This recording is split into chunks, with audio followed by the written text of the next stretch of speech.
Donc, le film d'aujourd'hui. On va parler du Labyrinthe 2, La Terre brûlée. La Terre brûlée, donc suite du Labyrinthe 1. Réalisé par Wes Ball, je crois, si je me souviens bien. Le 1 Non, le 2. Le 2. Le 2, on est d'accord. Le 1, je sais plus, je t'avoue. On s'en bat les couilles. Balek. Qu'est-ce qu'on a à dire dessus déjà? Bah écoute, on pourrait commencer on pourrait commencer par comparer par rapport au 1. Par rapport au 1, ouais, effectivement. Qu'est-ce que... Vas-y. Qu'est-ce qu'il y a Bah écoute, je vais commencer du coup. Moi je trouve que c'est une bonne suite. Que contrairement à beaucoup de films actuels, de films adolescents plongés dans un monde complètement dur et... Teenage blockbuster un peu. Pardon ? Les teenage blockbusters. Ouais voilà, ce genre de truc, c'est vrai qu'on pourrait les caractériser comme ça. Je trouve que déjà le 1 s'en sortait quand même très très bien et était au-dessus du lot, comparé à tout ce qui est Hunger Games par exemple. Et je trouve que du coup la suite reste dans cette ambiance-là. Ensuite, comparé au 1, il est peut-être un peu moins bien. Parce que contrairement au 1, du coup, on est plongé dans un monde plutôt ouvert. Alors que le 1, ça restait quand même relativement huis clos. Ouais, c'est ça. Du coup, ça enlève peut-être un petit truc, mais c'est vrai que moi, je trouve qu'on reste quand même bien au-dessus de ce qui se fait actuellement dans les teenage blockbusters. Ouais, c'est sûr. Bah déjà, vu que c'était à mes yeux, et le tien aussi, visiblement, c'était déjà assez... c'était un peu plus évolué. Enfin, ça restait plus mature, on va dire. Le 2 continue dans cette lancée d'une certaine maturité, mais avec en même temps un petit côté assez plus classique en fait. Presque cliché finalement. Presque cliché. Ouais, dans certains sens. Bah disons qu'en plus là, comparé au 1, je trouve qu'on est rentré quand même dans... Bah déjà je m'attendais pas à ce que le film soit pas, je dirais pas aussi violent, mais qu'il soit aussi axé sur quelque chose un peu d'horreur on va dire. Je l'avais un peu ressenti dans le 1 mais sans plus. Là c'est vrai que ça tourne vraiment quand même vachement autour de ce principe là. Déjà il y a des zombies. Voilà. Donc, mais oui non déjà il y a des zombies dans ce monde apocalyptique dans lequel ils sont plongés. Donc oui, du coup il y a l'apparition de zombies. C'est vrai que ça fait un peu... C'est extrêmement assez déstabilisant en fait. Ouais, puisque tu t'attends pas du tout à ce que ce soit des zombies. Faut avouer que les teenage movie. Ouais, c'est ça. C'est vrai que les zombies ça a énormément de succès en ce moment. Enfin, je trouve que ça s'est vachement remis au bout du jour, en partie grâce à Walking Dead, mais ouais, c'est vrai que les zombies c'est quelque chose qui a toujours attiré les spectateurs, ou du moins le spectateur assez jeune, le jeune public. Là du coup ouais, je trouve que c'est même un peu en décalage finalement, c'est peut-être ça aussi qui fait que d'une part c'est stabilisant parce que tu t'y attends pas, étant donné que le premier n'a jamais fait mention, et en plus tu t'y attends pas parce que t'as pas l'impression que ça colle vraiment à l'univers, t'es dans un côté labyrinthe, alors certes c'est plus ou moins apocalyptique. C'est post-apocalyptique de toute façon, l'apocalypse a déjà eu lieu. C'était nettement sous-entendu dans le 1 et c'est complètement confirmé dans le 2. Ah oui, totalement. Donc dans des trucs post-apocalyptiques, c'est vrai qu'il y en a beaucoup qui prennent en compte des zombies. Par exemple, il y avait Je suis une légende, je sais pas exactement quel autre film, même The Walking Dead de toute façon c'est plus ou moins post-apocalyptique. Mais c'est vrai que tu t'attends pas forcément à ce que ce film-là aborde aussi ce côté-là du post-apocalyptique. Ouais. Où on prenne cette orientation. Non, c'est clair que c'est assez déstabilisant. Après, moi, je t'avoue que j'ai pas eu de problème à être trop déstabilisé non plus. C'est vrai que la première fois où tu les vois, parce qu'en plus, je crois que la première scène où on voit des zombies, on les voit pas totalement. C'est la scène d'entrée du générique. Pardon. C'est la scène d'entrée du film où on les voit, ils sont dans le noir. T'as un jeu de lumière qui fait que on voit vraiment que les héros parce qu'ils sont éclairés par des spots, c'est dans la nuit, il y a rien d'autre, et on sait que les mecs tirent sur des zombies, on le sait déjà, mais on les voit pas tout de suite. Et c'est vrai que déjà, tu vois, on les voit pas tout de suite, moi je trouve que ça rajoute au mystère du truc. Après, quand on les voit, c'est déstabilisant parce que tu t'attends pas à voir des zombies dans un film comme ça, quoi. C'est ça. Mais c'est vrai que moi j'ai pas eu trop de problèmes à ce niveau-là. Après, t'as parlé de Je suis une légende, pour comparer un peu les films de zombies. Je pense que du coup, on peut parler des influences, en tout cas, nous, on a l'impression d'avoir vu dans ce film. D'autres, on a vu des particulières. Ouais, j'en ai vu pas mal, ouais. Mais du coup, c'est vrai qu'il y en a... Ça nous a permis de nous dire que le film avait peut-être un peu un manque de personnalité comparé au 1. Ouais, le film avait un petit manque de C'est personnalité. peut-être le gros problème finalement du film. C'est vrai que comment dire, le 1, finalement, je vais pas dire qu'il a une personnalité complète, on va dire. Parce que en soi, ça reste un peu dans la lignée de tous les Hunger Games et compagnie. Oui. Donc s'il y a un côté, c'est le héros est assez jeune, il va mener un petit peu les troupes, il va devenir un leader, machin bidule, plus ou moins contre son gré, ou il est un petit peu... Malgré lui. Ouais, voilà, malgré lui, il va devenir un petit peu une sorte d'icône, etc. Donc ça suit un petit peu la suite de Divergente, de Hunger Games, plus ou moins aussi de Twilight. Donc c'est un petit peu toute cette lignée-là, mais il était plus ou moins novateur dans le fait que c'était un peu plus... il y avait un côté mystérieux, un peu plus... En fait, il y avait, disons que dans tous les autres films, tu comprends rapidement les enjeux et le contexte, parce que c'est pas vraiment, ça ne veut pas être mystérieux, tu vois. Je veux dire, Hunger Games, il place tout de suite le contexte du truc, c'est-à-dire qu'il y a eu une révolte avant, ça s'est séparé en plusieurs blocs, et puis ils font des jeux chaque année, comme ça, etc. Et à la fin, ça va déboucher sur une deuxième révolte. Dans Divergente, bon je sais pas, je l'ai pas vu, et puis dans Twilight, bon de toute façon c'est... Twilight après c'est un peu à part, ouais. C'est plus de l'histoire d'amour cucu qui fait chier le monde. Twilight, j'ai envie de dire, c'est un petit peu... Il n'y a pas d'histoire de leader malgré lui et compagnie. Malheureusement, Twilight c'est un petit peu le précurseur aussi de ce genre orienté pour les jeunes. Mais du coup là, il y a vraiment un côté où t'es assez perdu finalement, parce que tu comprends... Enfin, en fait, je vais pas dire que tu comprends rien, mais tu connais rien quasiment de l'univers. De là où ça prend place. T'es complètement perdu, même le 1 quand il commence, tu sais pas ce qui se passe quoi. C'est ça qui rajoute un truc bien quand même, qui rajoute un cachet quand même. Moi je trouve que c'est pour ça, le mystère qui tourne autour de son, on sait pas ce qui s'est passé, c'était bien. En fait, le 1 du coup apportait une forme de nouveauté, du moins dans le contexte ou dans l'histoire. Et dans le 2 finalement ça évolue, mais ça reste un peu moins... C'est moins... Du coup ça perd, mais en fait ça perd un peu de sa personnalité tout simplement parce que ça prend une distance avec le premier en fait, puisque du coup on suit plus les personnages dans leur coin de labyrinthe, dans leur enclos. Tu les suis plus dans leur enclos, tu sors à l'extérieur en fait, tout simplement tu vois la vie externe, donc c'est tout de suite il y a moins de mystère, parce qu'il y a plus de liberté dans le sens. Du coup t'es moins au contact des personnages, de toute la troupe. En fait finalement quand tu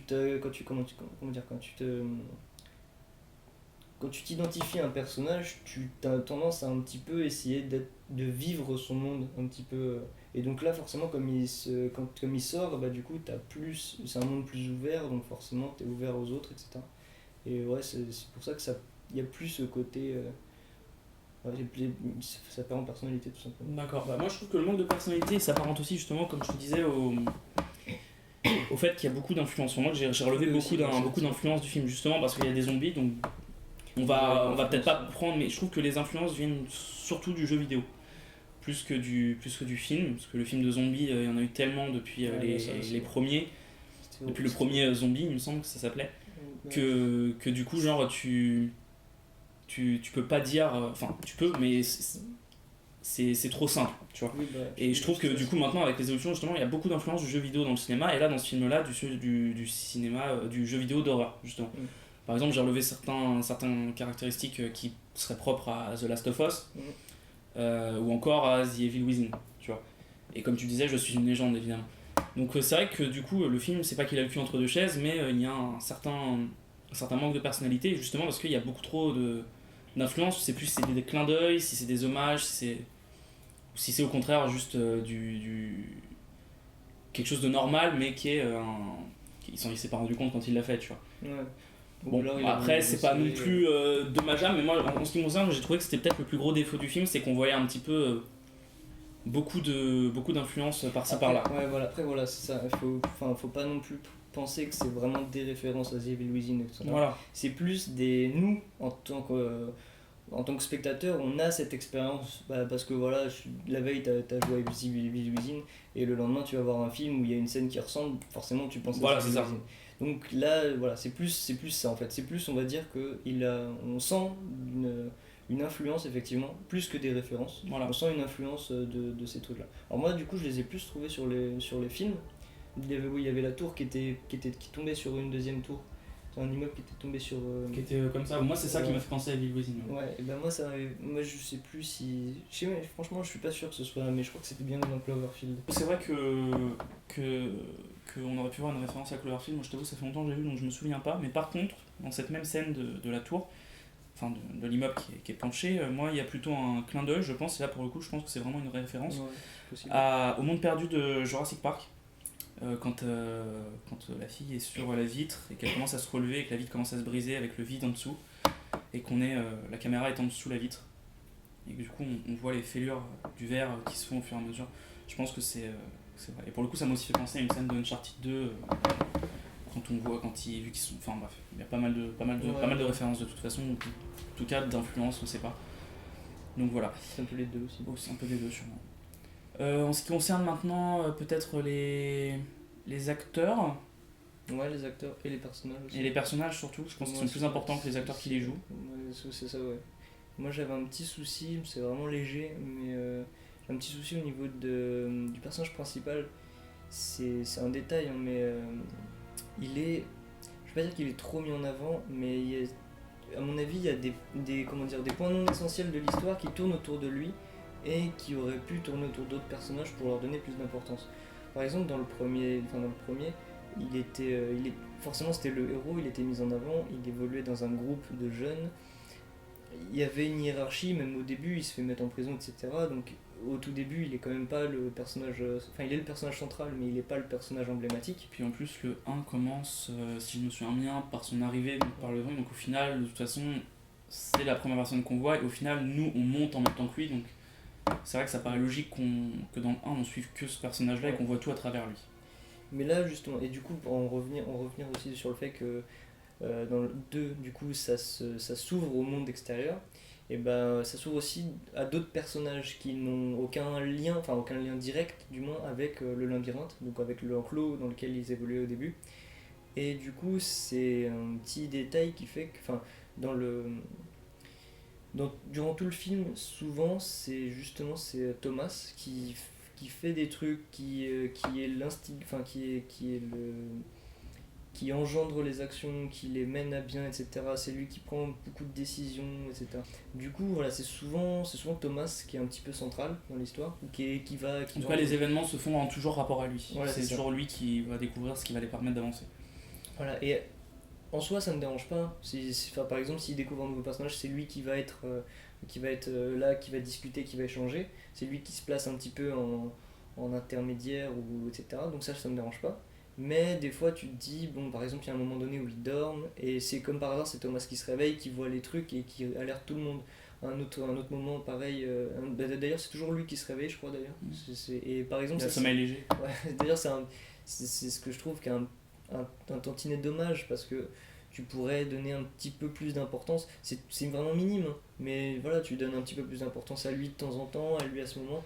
Ça permet en fait de recentrer quelques instants, de se focaliser sur d'autres personnages qui sont du coup moins mis en avant et de moins avoir l'impression qu'ils sont juste là pour faire joli. Parce que à la fin, c'est quand même un petit peu ça, quoi. Après, je pense aussi, par exemple, tu vois, il y a Thomas et Teresa, forcément, c'est un petit peu les deux personnages principaux. Alors, tu vois, justement, Teresa, c'est bien que t'en parles parce que moi, je trouve que pour le coup, même si ça me dérange pas que Thomas soit plus mis en avant que les autres, parce qu'au final, les 4 personnages qu'il y a sur l'affiche, de toute façon, c'est ceux qu'on va suivre le plus, qui vont le plus parler, etc. Il y a Newt et Minot, et Teresa et Thomas sur l'affiche, c'est les 4 qui sont sur l'affiche. Et au final, tu remarqueras, c'est ceux qu'on parle le plus, et puis les 3 qui gravitent autour de Thomas, c'est les 3 pour lesquels on va avoir plus d'empathie, et ce sont les 3 qui vont, ce sont aussi les 3 qui vont peut-être influer sur les décisions de Thomas, qui vont pouvoir les donner, c'est un peu genre le chef et ses lieutenants, tu vois. Donc c'est pour ça. Par contre, du coup, Teresa, du coup, on imagine qu'elle aura un rôle plus important dans la suite, de toute façon. Un rôle bien plus important. Oh, c'est sûr. Mais c'est vrai que dans le 1, elle arrivait en milieu de film, voire les 3/4.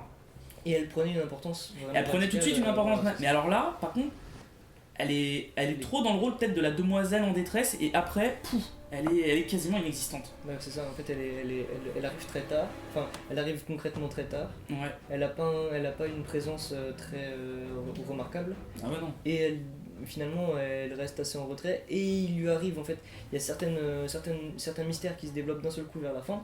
Mais c'est tout, quoi. Enfin, au Ouais, final, voilà, c'est le seul truc qui lui arrive dans ce film-là. Mais, l'histoire d'amour qu'on sait qu'il y a entre les deux. Non, je suis sûr qu'il y en a. Ah, je suis sûr que si, Il c'est peut y en obligé. avoir un, mais. Mais dans tous les cas, Ouais. vas-y. Non, Je sais. Non, vas-y, si tu veux. Non, bah, déjà, bah, enfin, moi, c'est un peu ça pour ça. Donc on est aussi. d'accord sur ce point-là. C'est un petit peu pour ça aussi, moi, que j'avais kiffé le labyrinthe. C'est parce que, bah, t'as pas cette histoire d'amour. Ça me dérange pas les histoires d'amour, j'aime bien. Enfin, c'est toujours c'est toujours sympa, tu vois. Voilà, t'es toujours content quand tu vois un petit peu le bonheur de certains personnages que tu vois dans un film. Mais le problème, c'est que quand tu vois Hunger Games, tout gravite autour. Non, c'est vraiment pas de ça. Divergente, je l'ai pas vu, mais il me semble que c'est assez mis en avant aussi. Et enfin, en tout cas, c'est super mis en avant. de ce qu'on en a dit, ouais. Et là, finalement, c'est ultra en retrait. Et même, il y a des petites, comment dire, il y a des petits indices qui sont dans le 2, mais finalement, ils sont pas du tout. Enfin, c'est juste suggéré en fait. C'est jamais vraiment explicite. C'est vraiment explicite, mais c'est toujours suggéré ou plus ou moins. Enfin, c'est très très très secondaire en fait. Non, c'est clair. En tout cas, c'est vrai que je suis assez d'accord avec toi sur ce point-là. C'est le fait que leur histoire d'amour ne devienne pas le cliché de ce genre de film participe grandement au fait que je le trouve quand même relativement au-dessus de tous ces teenage blockbusters comme tu les as caractérisés au début de. Et moi je trouve que ça fait du bien, tu vois. Ah ouais, des c'est petits trucs clair, comme ça c'est clair. rafraîchit un petit peu, ça permet justement de se centrer un peu plus sur l'histoire. Et ça permet aussi Un de peu plus s'enlever des clichés justement malgré tout. Hein. Ça permet aussi de se centrer sur la relation des autres personnages. Et c'est l'amitié qui est peut-être la fraternité qui a quelque chose de plus important. C'est ça, parce que tu prends les autres. Souvent dans les films, finalement, ils finissent par donner trop d'importance à la scène, enfin à l'histoire d'amour. La relation d'amour entre les deux. Et derrière, t'as plein d'autres. Enfin, t'as toutes les relations annexes qui sont moins importantes, moins intéressantes. Du coup, dans le 1, ce que je pensais, ce que j'avais ressenti, c'est qu'il y avait il y avait des morts en fait. Donc il y avait plus de gravité dans les actions, il y avait plus de conséquences aux actes, il y avait beaucoup plus de suspense, il y avait beaucoup plus de dramatique en fait. C'était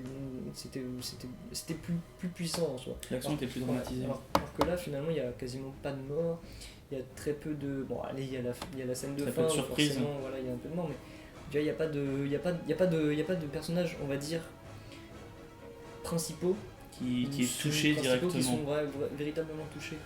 Non, je suis assez d'accord, j'ai pas grand chose à rajouter sur ça, mais c'est vrai que malgré tout, je trouve que malgré ce manque de personnalité et d'innovation dans celui-là par rapport au premier qui surprenait par sa façon de faire, justement par son ambiance et son cadre finalement, je trouve que ça reste quand même une très bonne suite.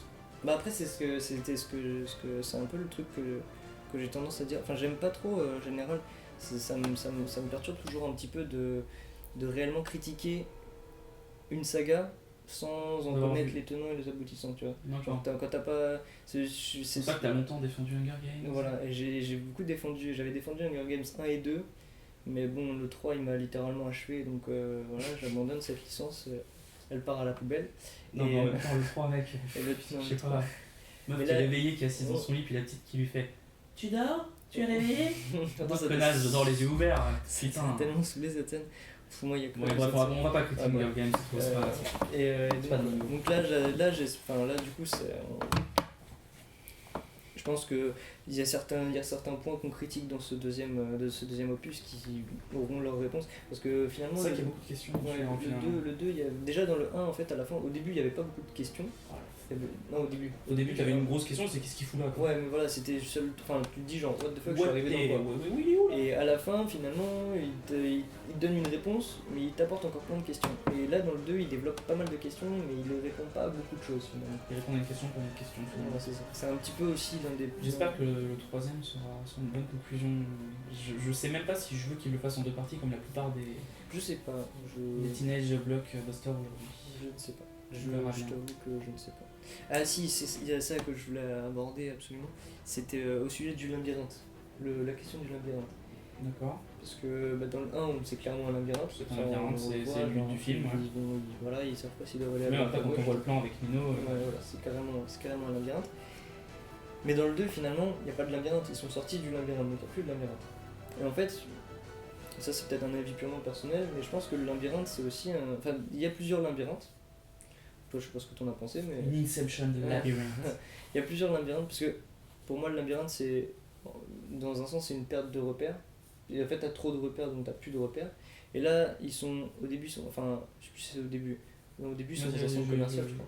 Je veux dire, oui, quand ils sont en rond, c'est le centre commercial. Enfin bref, et ouais, il y a un centre commercial, donc ils courent un peu dans tous les sens, ils sont perdus. En plus, c'est un très grand centre commercial, Ah oui, c'est dans le vraiment le noir, style. avec des endroits qui sont entre guillemets clos, où ils ne peuvent pas forcément passer. Enfin bref, donc au final, c'est un peu une sorte de labyrinthe. Puis en plus, c'est assez fréquent, on se perd souvent quand. Genre Châtelet, moi je suis incapable de retrouver les sorties, à la Défense c'est pareil.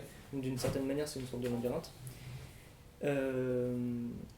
Il y a, après, il y a le désert.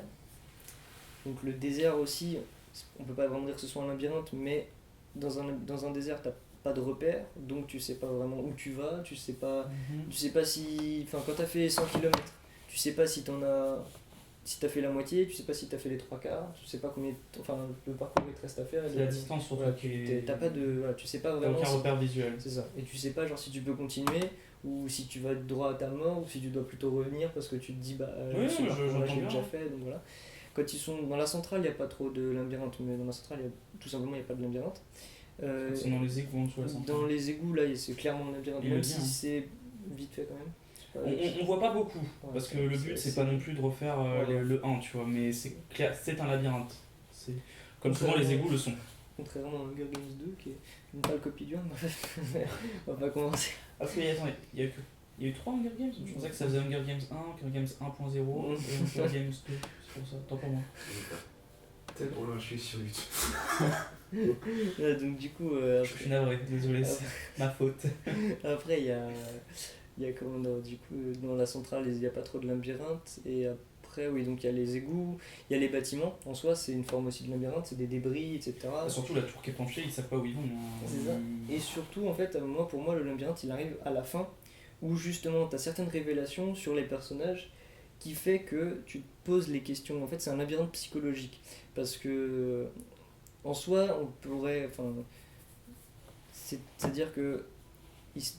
Comment dire, il sait plus s'il doit avoir confiance en certaines personnes ou pas. Il sait plus vraiment s'il doit poursuivre sa quête ou s'il doit plutôt faire ci ou plutôt faire ça. Ouais, S'il doit ouais. suivre ses principes ou ses convictions, s'il doit aider telle personne ou plutôt Beaucoup de questions qui se posent dans ce personnage. Voilà. Et au final, même pas que en lui en fait, même un peu en ses proches. Et c'est ça qui est intéressant. Alors du coup, moi j'avais. Finalement, les personnages sont très bien construits. Oui, oui, Relativement. globalement oui. Globalement, oui. Enfin, en tout cas, Teresa et Thomas, pour moi, ils sont assez bien construits parce que c'est des Et personnages. moi je trouve que les 4 personnages sur la fiche, donc Mino et Newton compris dedans, sont quand même très bien construits. Hein. Oui, globalement, mais ils sont un Puis peu même les moins personnages en qu'on avant, rencontre, forcément. les méchants, Georges, comme d'hab, le méchant Brenda arrive au aussi. dernier moment. Brenda est sympa aussi. Enfin bref, du coup, oui, non, globalement, les personnages sont assez bien construits. Et du coup, moi, ça me faisait très légèrement, évidemment, mais me penser à Ex Machina. Parce que Ex Machina, c'est pareil, c'est le paroxysme comment dire, c'est du labyrinthe psychologique en fait. Dans le sens où c'est vraiment une manipulation à l'état pur. Et là, en soi, c'est pas un peu pareil. On est un peu manipulé parce qu'on se dit genre, ah, ce personnage, il a l'air sympa, etc. Tu vas... On se pose et aussi puis, les mêmes questions, finalement. T'as un petit retour, genre d'un seul coup, en fait, il est moins sympa que ce Oui, que je pensais. Ou alors, je sais pas trop quoi penser de lui, quoi. Hein. t'as une légère manipulation, donc ouais, évidemment c'est pas au niveau de Ex Machina, mais Ex Machina c'est un petit peu plus, ça a un peu plus d'ambition à ce niveau-là quand même. Mais voilà, ça reste quand même il y a un côté labyrinthique qui est relativement agréable en termes de psychologie, je trouve. Ok, Voilà. ouais, je suis d'accord. C'est un petit peu poussé, j'aurais pas analysé jusque-là, mais c'est pas mal, c'est pas bête, ça se défend. Voilà, c'est mon avis. Tu en avais, tu le défends. Bon, peut-être c'est bon là. Moi, je pense qu'on a quand même relativement fait le tour. Non, il y a un autre truc aussi. Oh là là, il s'arrête jamais. Mais t'as Vas-y. qu'à dire des trucs aussi. Là pour l'instant, j'ai rien qui me vient, mais vas-y. Moi, c'est tout bête aussi. Enfin, il y a des petits trucs bêtes, mais de temps en temps, c'est ce qui fait les qualités ou les défauts d'un film. Vas-y. C'est une scène, par exemple, que j'ai bien kiffé, c'est quand ils sont. Bon, ça spoil un petit peu légèrement. Oh là là. Mais c'est quoi. Mais tu l'as vu toi. Ah oui, c'est vrai. C'était quand ils sont dans la centrale, à un moment donné, ils se font, entre guillemets, ils se font emprisonner, on va dire, et ils se retrouvent tous attachés. Et en fait, on suit un personnage, enfin en fait, on va suivre un personnage qui va essayer de se libérer. Donc on le suit jusqu'à ce qu'il se libère. Et on sait à partir du moment où il va se libérer qu'il va libérer ses coéquipiers. Et là, après, à ce moment-là, il y a un cut, on voit un autre personnage. Oui, si, c'est un cut. On change de plan, on change de personnage, on change de scène. Mais ça reste au niveau temporel. Temporel, clairement, ça se dit pas. On y va, les temps. Laisse-moi parler maintenant. Vas-y. En termes de temporalité, c'est exactement le même moment. Mais du coup, voilà, on suit les actions un petit peu plus On suit loin. tout en même temps, Voilà, en fait. On suit les autres personnages, ce qu'ils font dans leur coin, Mhm. etc. Et après, en fait, on revient Ouais, je me souviens. sur ces personnages-là, Ouais. où le personnage qui s'est libéré est encore en train de libérer les autres. Et ça, c'est intéressant parce que au final, on voit vraiment que tous les personnages sont en train de se libérer. Et on voit, on ressent réellement L'avancement de l'action. l'avancement de l'action. Et ça, c'est intéressant parce que souvent, dans les films comme ça, on voit le gars, bon, il se libère, tac, on suit un autre mec, et quand on revient, ils se sont tous déjà libérés. Ils sont tous déjà en train de d'avancer. finir. Ouais, non, c'est Et vrai. tu vois, c'est tout bête, mais tu Ouais, vois, c'est vrai. tu te dis genre bon bah voilà, là on sait que en fait ça rajoute du suspense parce que tu te dis merde, ils se sont pas encore libérés, donc les autres là ils ont bientôt fini leur action, donc ils vont revenir, ils vont se faire Ouais, choper. non, c'est clair. Et là t'as vraiment la sensation, t'as vraiment le poids du suspense qui te dit genre ah ouais non, là ils peuvent vraiment, enfin là c'est pas comme dans tous les films où ils se sont déjà barrés à 300 km, on sait pas comment, ils se sont téléportés façon Dragon Ball Z, donc voilà, donc là tu ressens vraiment le poids, et ça je trouve que c'est très intéressant parce que j'ai l'impression, j'ai le sentiment qu'il y a de plus en plus de films qui agissent De cette manière. de cette manière de cutter les plans, etc. Et là, ça va un peu à l'encontre de ça, et je trouve ça assez honorable et assez bien foutu du coup.